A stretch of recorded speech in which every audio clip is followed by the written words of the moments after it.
Set to go now, and the race on. Gray Magic top spin to grab the lead.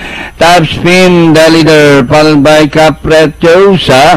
Fearless Boss Mayumi on the outside. Gray Magic, Mrs. G, and Diamond Lover is bring up the rear by about 7 to 8 lengths of the leader. Back to the front runner, top spin, Fearless Boss by Drell. In between runners, Capricciosa. Alongside fourth is Mayumi and Mrs. G.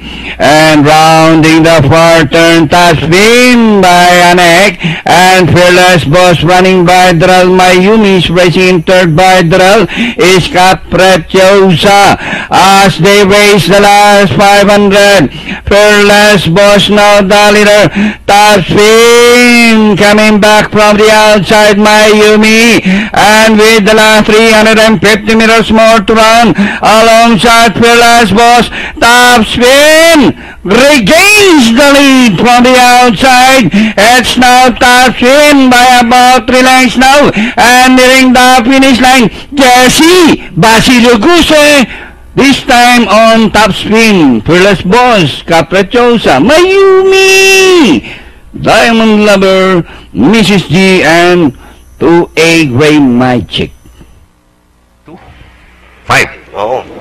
Ganda pa yung forecast yan, ha? At maganda yung trifecta niyan na Oo.